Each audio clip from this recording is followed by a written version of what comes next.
내가 세상에 화평을 주러 온 줄로 생각하지 말라. 화평이 아니요 검을 주러 왔노라. 내가 온 것은 사람이 그 아버지와 딸이 어머니와 며느리가 시어머니와 불화하게 하려 함이니 사람의 원수가 자기 집안 식구리라. 아버지나 어머니를 나보다 더 사랑하는 자는 내게 합당하지 아니하고 아들이나 딸을 나보다 더 사랑하는 자도 내게 합당하지 아니하며 또 자기 십자가를 지고 나를 따르지 않는 자도 내게 합당하지 아니하니라. 자기 목숨을 얻는 자는 잃을 것이요 나를 위하여 자기 목숨을 잃는 자는 얻으리라. 너희를 영접하는 자는 나를 영접하는 것이요 나를 영접하는 자는 나를 보내신 이를 영접하는 것이니라. 선지자의 이름으로 선지자를 영접하는 자는 선지자의 상을 받을 것이요 의인의 이름으로 의인을 영접하는 자는 의인의 상을 받을 것이요 또 누구든지 제자의 이름으로 이 작은 자 중 하나에게 냉수 한 그릇이라도 주는 자는 내가 진실로 너희에게 이르노니 그 사람이 결단코 상을 잃지 아니하리라 하시니라. 아멘.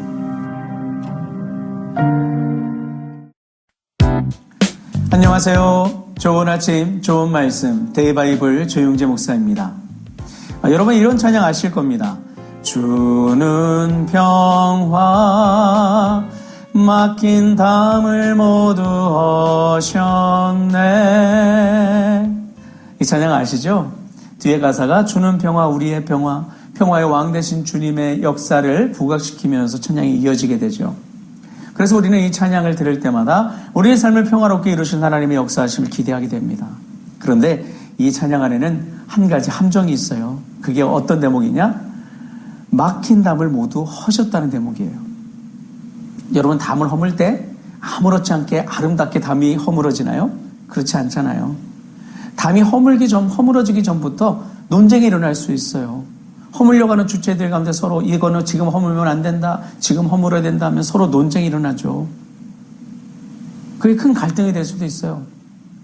또 담을 그래서 겨우 허물었다가 할 때 허물 때 그걸 부셔야 되죠. 땀 흘려야 되죠. 여러 가지가 동원되어야 되죠. 파편이 튈 수도 있는 위험이 있을 수 있고 또 그 가운데 허물어지면서 먼지가 날리게 되고 정리해야 되고 여러 가지 수고가 그 안에 동반됩니다. 그 수고와 그 일을 해나가는 과정 또 그것을 하기 위해서 서로 의견을 서로 조율해가는 과정 속에 갈등도 어려움도 여러 가지 감내해야 될 수고도 그 안에 분명히 존재하게 되는 거예요. 그 이후에 그 모든 것들이 다 완벽하게 돼서 모두에게 그것이 평화로운 그런 장소로 나타날 수 있게 되는 겁니다. 이로운 장소가 되는 것이죠. 주님은 지금 바로 그 부분에 대해서 우리 가운데 이야기를 해주고 계십니다. 그래서 오늘 본문 안에서 주님은 그런 얘기를 하죠. 내가 평화를 주러 온 줄 아느냐? 아니다. 나는 세상에 검을 주러 왔다. 그래요. 검은 다툼, 전투, 전쟁, 싸움을 상징합니다. 갈라놓는 걸 상징하죠. 주님께서 복음을 던지시는데 복음이 왜 이런 역할을 하나요? 사랑의 주님, 생명의 주님이라고 하시잖아요. 하나 되게 하시는 주님이라고 하시잖아요. 그런데 왜 이런 일을 하게 될까요? 복음이 가짜라서 그럴까요? 아니에요. 복음이 진짜이기 때문에 진짜인 복음이 들어와서 가짜를 흔들기 때문에 이런 일이 나타나는 겁니다. 그래서 우리가 신앙생활을 할 때 한 가정 안에서 함께 믿음의 길을 걷고자 할 때에도 믿음을 갖지 않는 사람들과는 자연스럽게 충돌이 일어날 수밖에 없게 되죠. 왜냐하면 믿음을 갖지 않고 세상식대로 살아가는 다른 가족들은 그 길을 표방하기 때문에 거기 치우쳐 있기 때문에 우리가 복음을 제시하면 불편해질 수밖에 없어요. 그런데 여러분 이 과정 안에서도 주님께서는 우리에게 복음의 검을 주십니다. 왜 그럴까요? 결국 그것을 통해서 가족들이 예수를 바라보지 못하는 가족들이 그 갈등 관계 안에서 함께 주님 안에서 뒹굴든 어떻게 하든 그것을 해소해서 주님 앞으로 나오게 되면 그들이 가짜 평화와 평안에 속아서 나가던 그 시절을 돌이켜 진짜 평안과 평화의 시대로 돌아와 모든 이들이 함께 하나님의 평화를 누릴 수 있게 되기 때문에 사실 이것은 모든 이들이 모든 가족이 함께하는 모든 사람이 그리스도 예수의 평화와 평안을 누리게 하시기 위한 주님의 방책이 된다는 겁니다. 결국 복음이라는 것은 중요한 게 가치가 살리는 데 있잖아요. 살리는 데. 살리기 위해서는 어쩔 수 없죠. 힘겨워도 어려워도 갈등이 일어나고 불편함이 있어도 그 일을 해야 된다는 겁니다. 거쳐야 되는 과정인 거예요. 여러분, 사실 오늘 우리가 이 영적인 시대를 살고 있는데 영적인 시대의 가장 핵심적인 건 뭐냐면 영적 전쟁은 생각이 있다는 걸 여러분 기억하셔야 돼요. 태초의 전쟁, 이 뱀이 와서 하와를 꼬드길 때 그때 뭘 건드렸어요? 생각을 건드렸잖아요. 그때 태초의 인간도 넘어졌기 때문에 사탄은 지금도 그 방법을 아주 요긴하게 쓰고 있습니다. 지금도 사탄은 생각 전쟁을 좋아합니다. 그러니 이 생각이 한쪽으로 고착되어 있던 생각들이 하나님 편으로 돌아서려면 얼마나 많은 수고와 얼마나 많은 전쟁과 얼마나 많은 불편함을 감수해야 되겠어요. 그러나 우리가 주님 안에서 은혜를 받고 복음의 수고함에 대한 사명을 받은 우리라면 그 갈등이 있다 할지라도 기도하며 하나님께 능력을 구하며 그 일을 감당해야 된다는 거예요. 그런데 그 일이 순조롭지는 않아요. 그 일이 매우 수월하지도 않습니다. 그런데 우리가 해야 됩니다. 갈등이 있다 할지라도 믿음으로 해야 됩니다. 왜요? 그를 사랑하는 방법이 복음을 통해 그를 살리는 방법이기 때문에 그래요. 그런데 그 일은 우리 힘으로 어렵죠. 그래서 주님이 뭘 주셨어요? 제자들 파송할 때 처음에 주신 거 권능 주셨잖아요. 그러니까 이 권능을 그렇게 이해하셔야 된다는 거예요. 복음의 사명을 제대로 감당하고 사람을 품어주고 갈등을 하나님의 식대로 잘 이끌어 나갈 수 있도록 하는 그 내적인 힘, 영성, 이게 바로 권능이 되는 거예요. 버텨내고 참아내고 품어주고 때로는 필요하면 손해도 보고 눈물도 흘리고 그러면서 가족을 살리고 이웃을 살리기 위해서 복음의 치열한 전쟁을 끝까지 감내할 수 있는 능력, 이게 주님이 주신 권능입니다. 이것이 하나님께서 오늘 우리에게 주셨던 바로 그 부분이에요. 그래서 여러분, 오늘 우리가 믿음의 생활을 하게 되면요, 무조건 모든 것이 다 순탄하게 흘러가는 수풍에 돛단 배가 가듯이 그렇게 해서 우리 삶이 무조건 아무 문제도 없다고 생각하는 건 우리가 내려놔야 돼요. 믿음이란 어제도 말씀드렸습니다만 상황과 환경이 어떻게 된다 할지라도 예수의 품 안에 우리가 거하며 주님의 믿음의 터 위에 두 발을 딛고 서서 그 길로 끝까지 나아갈 수 있도록 하는 믿음의 정체성을 지키게 하는 그것이 믿음인 것을 다시 한번 기억하시기를 바랍니다. 그래서 주님은 오늘 이런 말씀도 하세요. 아버지나 어머니를 나보다 더 사랑하는 자는 내게 합당하지 아니하다. 이거는 가족을 버리라는 얘기가 아니죠. 뭘까요? 우선순위의 문제예요. 이 우선순위는 뭐하고도 닿아 있냐면 기준점하고도 닿아 있습니다. 기준이 분명해야 나머지도 분명해집니다. 예수 안에서 가족이 하나가 되고 예수 안에서 가족이 살아갈 길을 발견해야 모든 가족들이 함께 그 예수님 안에서 진짜 믿음의 생명의 은혜의 길을 걷게 되는 거예요. 인생다운 인생이 되게 되는 것이죠. 결국 이것은 그 가족들이 살아날 길이 되기 때문에 너희들이 나를 먼저 통과하여 나로부터 시작하여 가족을 섬기는 법을 나를 통해 배우고 내 식으로 가족들을 살리는데 힘써라, 이 말씀을 주고 계신 거죠. 그래서 36절 말씀 우리는 오해하면 안 됩니다. 사람의 원수가 자기 집안 식구리라 하신 그 말씀은 너네 막 방해하고 힘들게 하고 예수 못 믿게 하려는 가족들 다 버려버려, 원수로 여겨, 대적해, 이런 말씀이 아니라 뭘까요? 더 사랑하라는 이야기예요.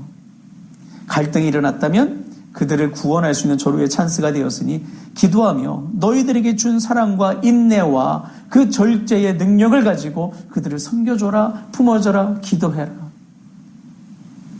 이 얘기 주시는 거죠. 특히 주님은 그러셨잖아요. 원수를 사랑하라. 자기 원수가 집안 시끄러게 해서 버리라는 게 아니에요. 원수가 되었으니 더 어떻게 해야 돼요? 더 사랑해줘야 된다는 거예요. 이 부분을 역으로 이야기해주고 계신 겁니다. 그러면서 주님께서는 그렇게 말씀하세요. 이 제자들을 계속 얘기해 나가면서 이 제자들을 영접하는 사람들은 나를 영접하는 것이요, 나를 영접하는 자는 나를 보내신 이를 영접하는 것이다. 이 얘기를 해주고 계세요.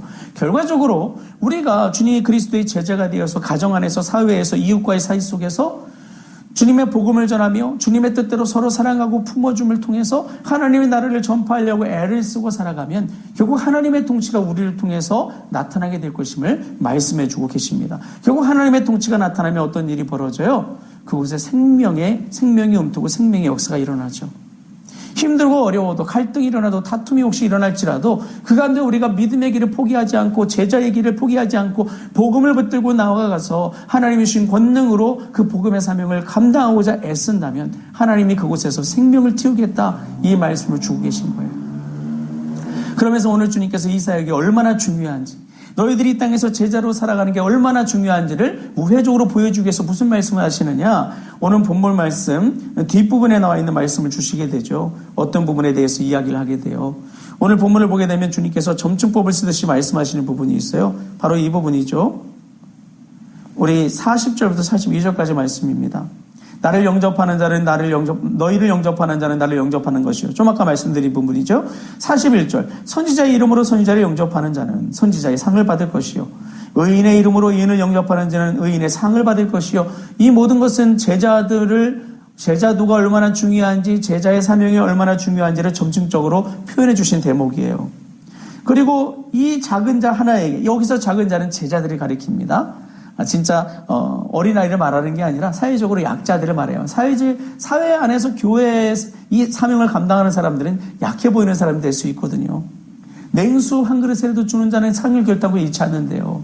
그만큼 제자도의 사명이 얼마나 중요한지를 이야기해주고 있는 거예요. 여기 선지자, 의인 이 사람들도 마찬가지예요. 주의 말씀을 받은 자로서, 주의 뜻을 전파하는 자로서, 주의 옳은 길을 보이는 자로서 살아가는 모든 제자들을 표방하고 있는 겁니다. 주님의 대표자로, 대리자로, 대사로 와서 그 사명을 감당하는 거죠. 그들을 선대해주고 그들과 함께하는 모든 사람에게 상이 있을 것이라고 말씀하고 계세요. 이걸 뒤집어보면 뭘까요? 그 사역이 얼마나 가치 있고 중요한지를 말씀해 주는 거예요. 그러니까 오늘 우리가 이런 삶을 살아갈 때에 혹여 이 땅을 살아가면서 이런 삶을 사는 게 내게 도움이 안 되고 손해가 되는 것 같은 마음이 든다 할지라도 그거 내려놓으라는 거예요. 왜요? 결과적으로 우리가 그 믿음의 길을 가게 될 때에 하나님의 역사가 드러나고 그 소중한 헌신을 통해 생명의 역사가 움트며 결국 우리가 그 은혜를 받을 것이기 때문입니다. 가장 중요한 포인트는 여기입니다. 너희를 영접하는 자는 나를 영접하는 것이요. 여기서 너희는 제자들이죠. 제자들을 받아들이고 복음을 받아들이면 예수님을 영접하는 게 된대요. 그런데 그게 누구를 통해서 나가게 돼요? 제자들을 통해. 그럼 제자들에게는 이미 누가 담겨 계신 거예요? 예수 그리스도. 우리가 이것을 기억할 수 있어야 됩니다. 그러므로 여러분, 오늘 여러분은 세상의 모든 것 되시고 생명이 되시고 평화의 주인이 되신 주님과 함께 하시는 분들이에요.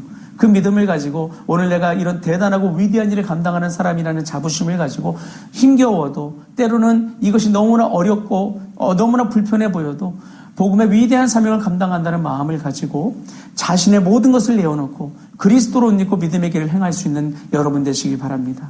세상 사람들은 내가 원하는 것을 이루면 내가 나되고 내가 모든 걸 이룰 수 있을 거라 생각하는데 아니에요.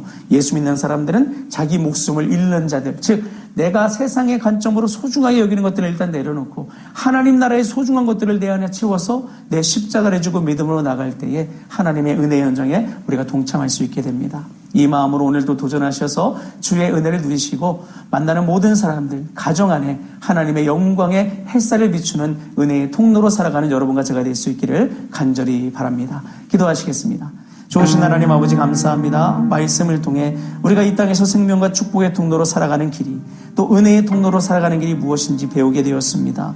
하나님, 이 땅에서 우리가 여러 가지 하고 싶은 것들, 누리고 싶은 것들 많겠지만 그 모든 가치 내려놓고 주님 안에서 믿음의 길을 어떻게 나아가야 될지를 궁리하고 그 길에 설 수 있는 우리 모두가 될 수 있도록 함께하여 주시옵소서. 그렇게 나아갈 수 있는 능력을 주시고 지혜와 강건함과 영성을 깨워주시며 우리의 모든 삶의 자리들, 건강 또한 모든 물질의 자리들, 향하는 모든 자리들에 주의 채우심과 평강의 은혜와 충만케 하신 역사로 함께하여 주옵소서. 감사드리며 우리 주 예수 그리스도의 이름으로 기도합니다. 아멘.